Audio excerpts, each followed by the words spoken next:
Yo, yo, yo, what up with y'all, man? It's 2 Trill TV, and I'm back. And we got Sunday night sit down with Coach Richard Serbay, man, Hall of Fame former coach of the James Monroe Yellow Jackets, man.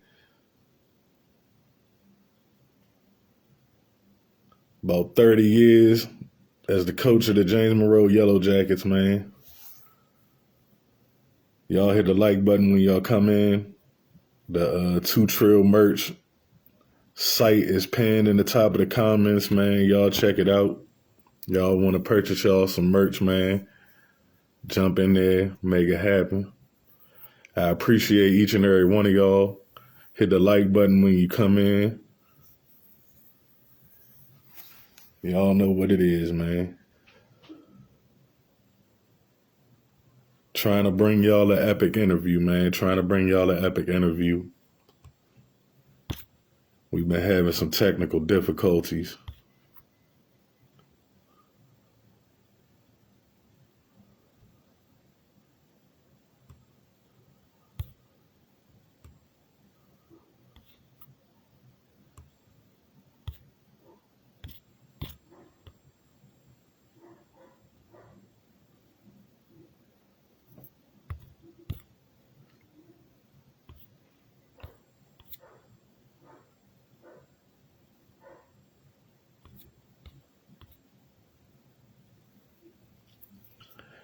Y'all make sure y'all be tuned in tomorrow, man. I got a special announcement. Special announcement tomorrow, man. Y'all be ready.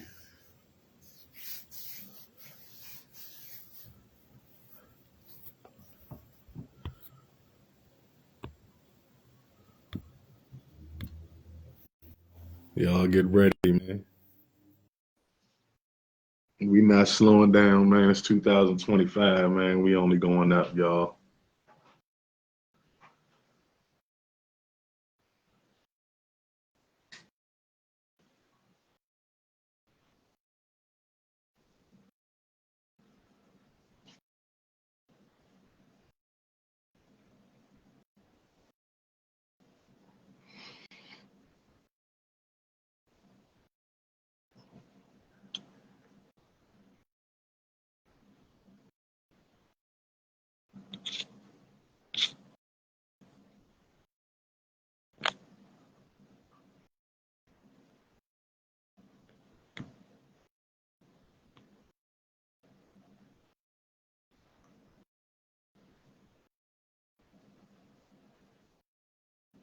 All former players, man, y'all jump in here, man. Drop the TCB down in the comments, man.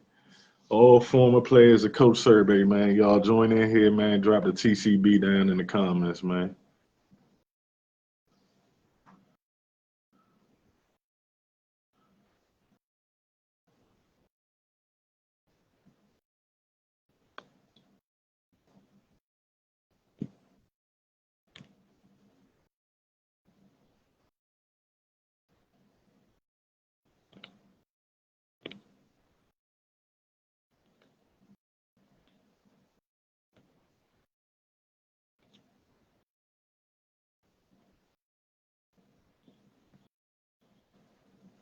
Okay, Coach, got him in here.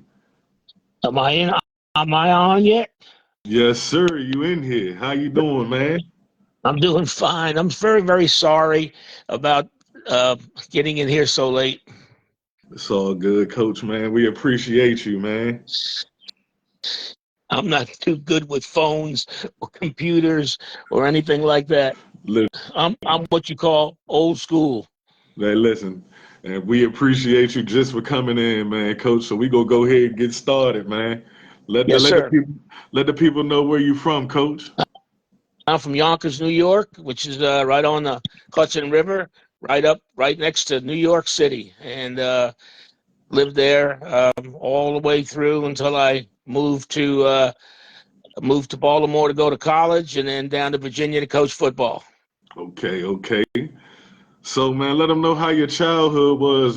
You had any brothers and sisters growing up? Yes, I had three brothers. So we it was 2 years apart, and so I was the oldest one, and I fell in love with ball. I'd go out there and play basketball all the time. I was a pretty decent basketball player, but I just couldn't jump. But I played basketball, and up until I got into high school, then I fell in love with football and baseball. And of course, I couldn't make the basketball team anyway. But we played a lot against each other, and we were rough with each other. And my third brother, Ray, was the athlete. He's the one that, when he got to my school, Saunders Trades and Technical High School in Yonkers, he was one of the first kids to make all city in all three sports. And that's pretty good. Yonkers is a huge city. And, he was the athlete of the family, and he bragged about it all the time. And we had to listen to him. So when we played ball, we roughed him up a lot. Absolutely. So that's the youngest brother. That's the third. The youngest one is John. The second youngest one is Ray. The third was Bobby, and then I was the first one. Okay, so all boys. All boys, and God bless my mother. Absolutely, man. So your football journey, man, you left high school and then you went on to Maryland. And to what college did you go to? All right, so I left. Saunders. Okay, my senior year, I had a knee operation. I got kind of crackback blocks were legal then, and so I had to get an operation. So my first year out of high school, I didn't play any ball. And I went to school in Nebraska, Hiram Scott College, and they rehabbed my knee while I was out there. And when I came back home, I just couldn't stay in Nebraska. It's nothing out there but mountains and plateaus. So I came back home and went to Concordia Junior College up in Bronxville, New York. And we had 2 great years of playing football in junior college. We were ranked in both years in the New Jersey, Connecticut, and New York Junior College League. We were really good. And then I went down, and I had an offer to go to Towson. I went down to Towson and met the coaches, and they gave me a nice deal, and that's where I finished my last 3 years. My senior year, I had to get redshirted because I had a Baker cyst in the back of my knee. My knees were always a problem, but Right. and then I finished my senior year. We went undefeated. We were ranked 5th in the country, and that was one of the greatest years I ever had as a football player. Man. So let them know, man, Coach, when did you start coaching? Because I can remember my father telling me stories of you coaching him. I started back when I was in high school, my senior year in high school. My mother was in charge of the Pacoy Boys Club called the Palisade Athletic Club of Yonkers, and she was president, and she's a big Democratic booster, and got me into coaching because they needed a coach for the Exchange Club farm team. So I was a senior in high school, and that's when I started my first coaching gig. And then I got into junior college in 1970 and had my first little peewee football team on Sundays. And there was something about coaching. I really, really enjoyed it. Even when I was I've been an offensive lineman my whole life. I used to study the plays and on offense, and it made me a good coach. And I just love coaching. I love helping kids. I love having fun coaching. Man, listen, a good coach is an understatement. You're one of the greatest. Uh, I don't know. I think sometimes I'm overrated because I had some of the best assistant coaches a man could ever want, and I had some of the greatest players and the nicest players and the most hard-working players a coach could ever want. I'm going to tell you one thing about it. It's 2 things for sure, Coach. When I was playing for you, each and every player on that team will run through a brick wall if you asked us to. And that always made me feel so good. And I used to look in the mirror and say, "Why?" But I treated the players as kids of my own family, and that's what they were. They were my family, and that's the way I've always been, and that'll be the way I am until I retire. Man, yes, sir. So Yellow Jacket history. When did your first coaching job was Stafford, correct? In Yeah, this yes, period. Okay. absolutely. I was in Baltimore. I was coaching at Milford Mill High School, and I was being a long-term substitute. And then a friend of mine was coaching at Stafford, Terry Hogan, and he called me up and said, "Hey, sir, they need a line coach down here." So I went down there and I fell in love with Stafford High School, the big lake, the big pond, the great stadium. And I coached there for 4 years. And I coached some great kids, including the current quarterback coach at JM, Eddie Haynes, who was one of the nicest kids I ever coached. And so I went to Stafford for 4 years. And then I said there was a job opening at James Monroe, and there was something about the city schools that I really wanted to be in. I was umpiring baseball for the recreation department. I was doing basketball for the recreation department, and I got to see the kids and go, "These are my type of kids. I got to be here. I got to get out of Stafford." And I got out of Stafford, and the rest is history. Yes, sir. So I, I know you can't just give us one favorite football moment, but give us some of your favorite football moments. All right, I had a bunch of them. Hey, Go. well, the first one obviously was getting the job. I remember sitting in the phys ed office, and Dr. Garnett walked in and said, "Coach Serbay, we want you to be the head football coach." That was my first one. Almost fell out of the chair because I always wanted to be a head coach. It was a dream come true. And then a year later, we're playing at Maury Stadium in front of 5,000 people for the state championship. We win the ball game, and I'm on the field with Herman K. Oh, the greatest guy I know in terms of sports and athletics, Superman. He's interviewing me on the field, and I didn't know it, but my brother comes out of the stands and gives me a big hug right there in the interview, and it was just awesome, absolutely tremendously awesome. And then winning the state championship the next year when we went undefeated with some of the greatest players I ever coached. I mean, Warren Lewis, God rest his soul, Al Brooks, Jimmy Fenwick, George Coghill. Holy mackerel. I mean, we went undefeated, and that was a great feeling. Beating Rushburg 10-9 on Jay Hicks's 39-yard field goal. It was below freezing, and I'm out there with shorts, and people thought I was crazy.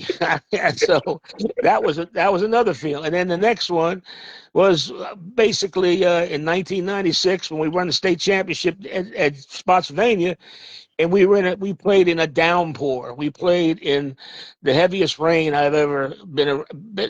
And my son was only, I guess he was only about 7, maybe 8 years old.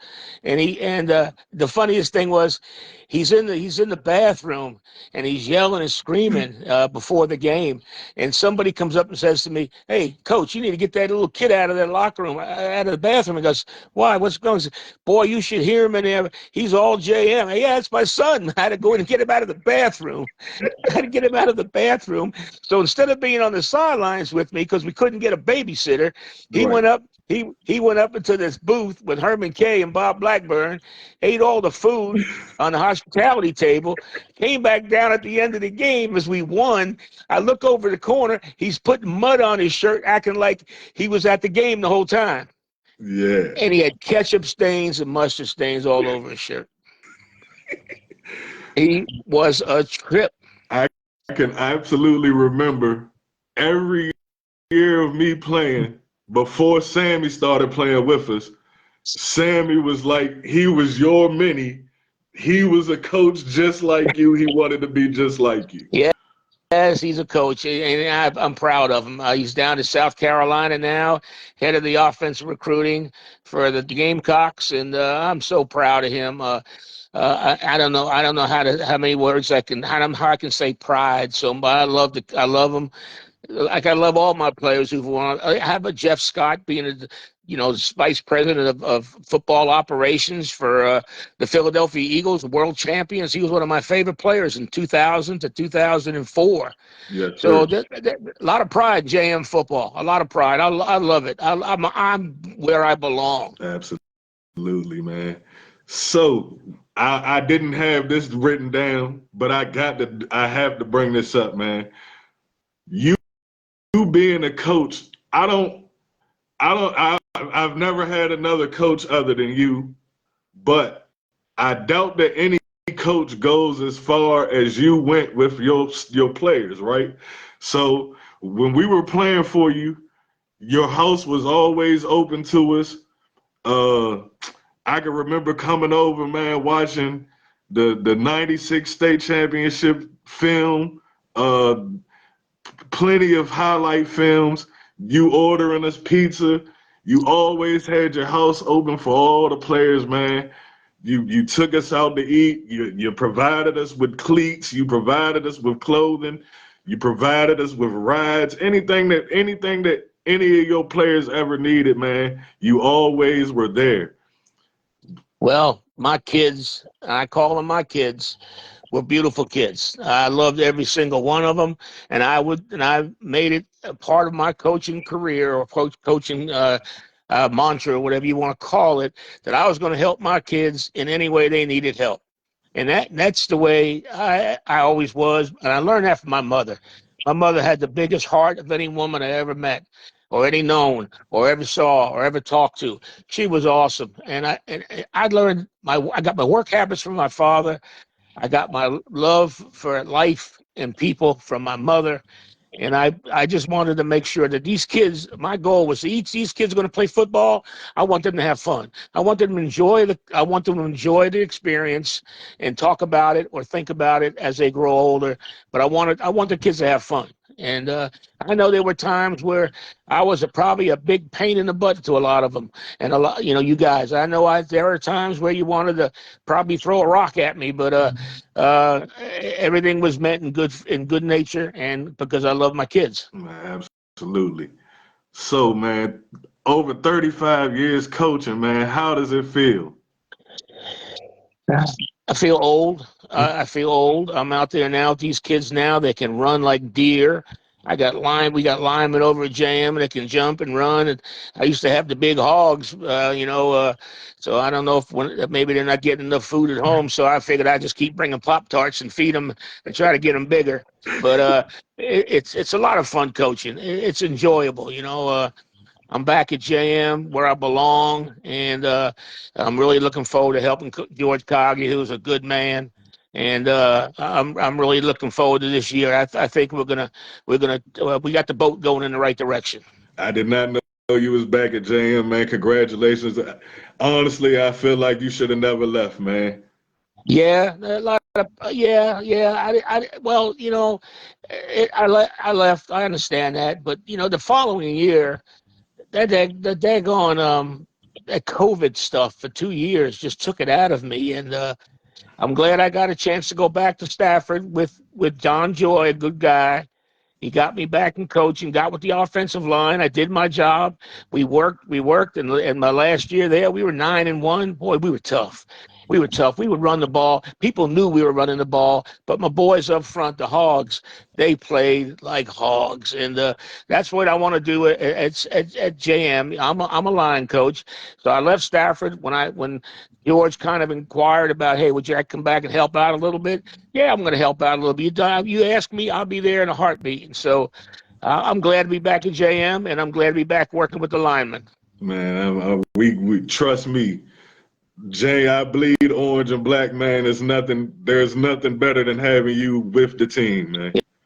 Yeah, well, I appreciate that. I may not be as chipper as I was, or as like, or I can run up and down a sideline like I used to, or throw a cooler or anything. But I know that I can still contribute to the kids, make the kids feel like, hey, this is pride, and nothing comes from within but pride, and that's what I want to do. I want to instill that pride, that TCB, that taking care of business every day on the field, off the field, in the classroom, at home, in the community. It's not about tough city boys. It's about taking care of business and doing things the right way. And I'm so glad I'm back there. Yeah, absolutely, coach. Absolutely, man. It's a blessing to have you back, man. So, the Hall of Fame 2014, is that your greatest moment?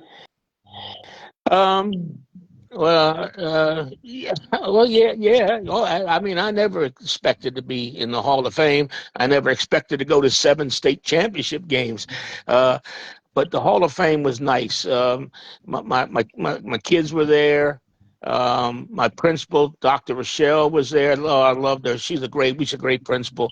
And then, my loyal coaches like Eddie Haynes and George Major and Val Folden and them boys were there. And then my kids congratulated me the next day. The next day in school, I got so many pats on the back. I wound up with arthritis. It was just so nice. That Hall of Fame. Yeah. Survey's in the Hall of Fame, but Survey's in the Hall of Fame because his village put him in the Hall of Fame. And I wish the whole village could have been there with me. Man, as long as you there, coach, the village is always with you. I love the village of James Monroe. I love the colors. I love orange and black, black and orange. I love it. Absolutely love it. And that's what it's all about. They say I gave so much to them, but they don't know how much they gave to me. Internally, I was so proud to go to work every day. Man, absolutely, man. Well, coach, I know it's getting late. No, I'm fine. I'm good. I'm sorry I was late on the phone. I'm not good, Ash. I'm not good at all. Trust me, I know it's all good, coach, man. So I'm out of questions, man. You want to give any football stories or anything you want to do? It's all Yeah, you. well, I like to give a shout out to all the kids. I'm going into the Hall of Fame. The JM Hall of Fame is coming up Wednesday, and Jay Scroggins is being put into the Hall of Fame. He's the best quarterback the best of the best. We had Delano Green, we had Jeff Scott, we had the Coghill brothers, Colby Edwards, the Montez Brown, but Jay Scroggins is a warrior, and I'm glad he's in the Hall of Fame. I nominated him, and I'm so glad he's in the Hall of Fame. And that's going to be a very nice encounter for me on Wednesday to meet his father and mother, great people. The Hall of Fame is nice what they did at JM. I got that started with Dr. Gordon back in 2012 or 13. And since then, we've inducted a number of great football players, and I still got a whole lot more that I got to nominate.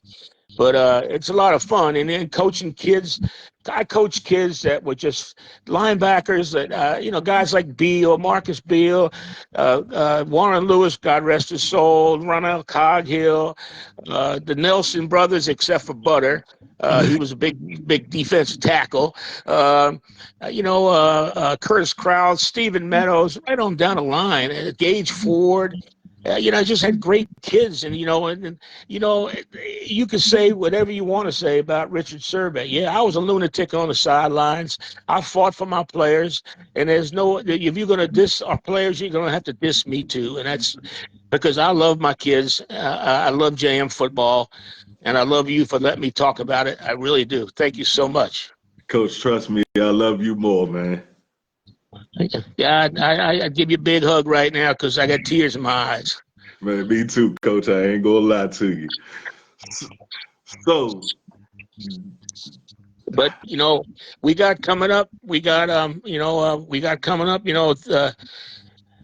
coming up a bunch of kids that I think are hungry. And I think we're trying to, like I say, get the ship going in the right direction. Got a bunch of kids that are hungry. We're incorporating a lot of good things. Eddie Haynes is back.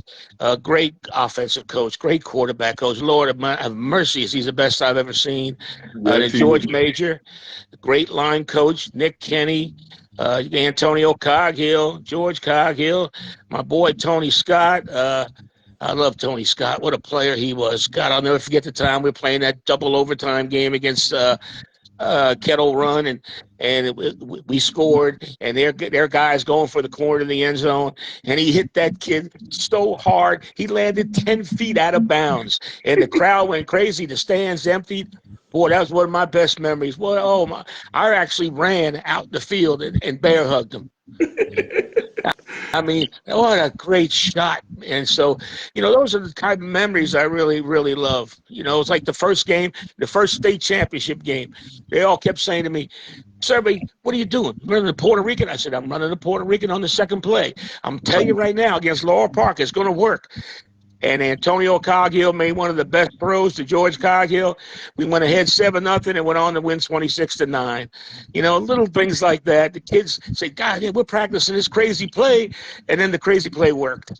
Listen, I remember we ran the Puerto Rican play too.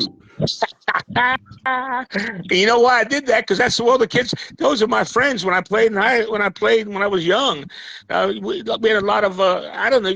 We called them Puerto Ricans then, but they were Hispanic, and they were just great kids. They like soccer. So when they played soccer, we didn't play with them. But when we played stickball and we played baseball, stickball, they played with us. And then when they played soccer, they played soccer, and we did something else. So we got a question that just came through, Coach. They said after so many years, man, you've done almost everything you could do. What do you feel that you could still bring to coaching? Emotion and learning and telling the kids what it's all about being prideful. Nothing comes without enthusiasm. Pride comes from within. Things along that line. Being a good student, being a good player, being a good person, a good son. Being a leader. We need more leaders. We need more leaders in our country. We need more leaders. People stand up with pride and do the right thing and stand up for the right thing. And that's why I always will coach until probably the day I die. Man, listen, you out there with George? I'm out there with George. I love George Coghill. Man, Coach, I need you to get in touch with George for me, man. Tell him I'm trying to interview him. Oh, yes, I will. I'll tell him, make sure he does the interview. I appreciate you. Yes. George is a good man. He's working really hard. He runs the concession stand down at Maury Stadium for all the games in the spring and then the basketball during the man's working his tail off. And so I am so honored to come back and help him. And I'm with some of my favorite coaches and wearing my favorite colors right now. And yes, I will talk to George for you because he's a good man. He's a good man. He's trying real hard, and God bless him. You got Dante Jackson, man. He said black and yellow, black and orange. I'm sorry. And Chris Hall. Chris Hall said, "Amen." Amen. Chris Hall, he was I loved him, man. He'd go out there, just run over people. He was all stater in the shot put, I think, or discus. I love Chris Hall. What a fighter he was. Dante Jackson was a fighter. All the kids were fighters, but there was the ones that stuck out in my mind. Chris Hall was, he wasn't the greatest athlete, but boy, he had a fighting heart. He was a tiger. He was a hell of a blocker. Excuse my language, heck of a blocker. Man, listen, I remember every practice, it was Chris Hall and that motor. That's what he had. Yep. He was relentless on the football field.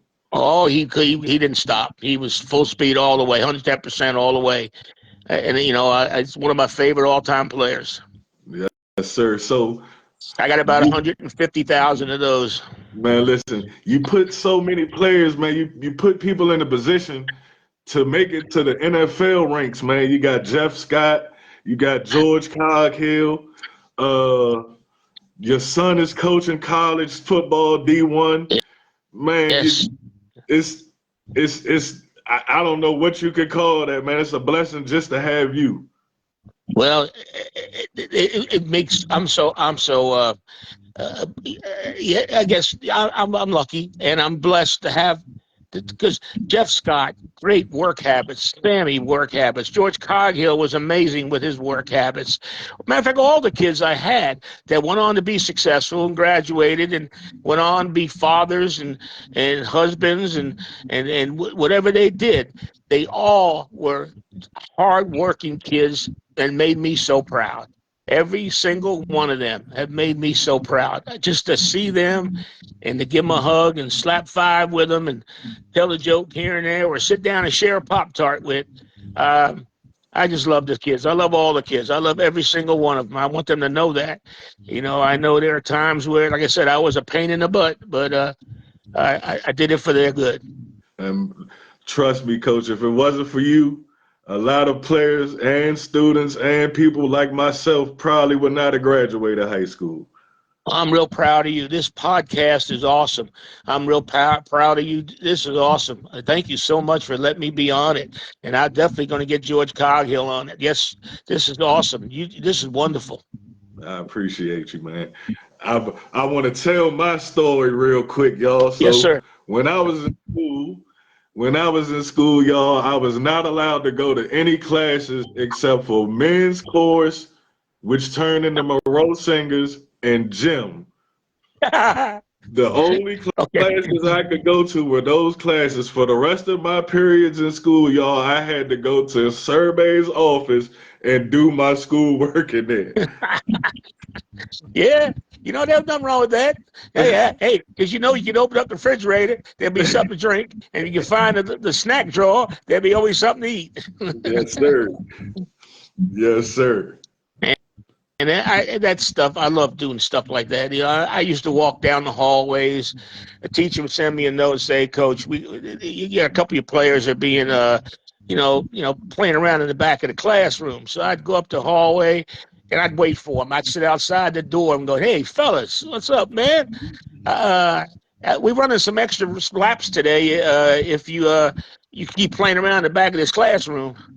And so the next day the teacher says, "Coach, those kids were great." I said, "Yeah." I kind of bribed them with threatening. I threatened him with running, and I threatened to cut off the Pop-Tarts.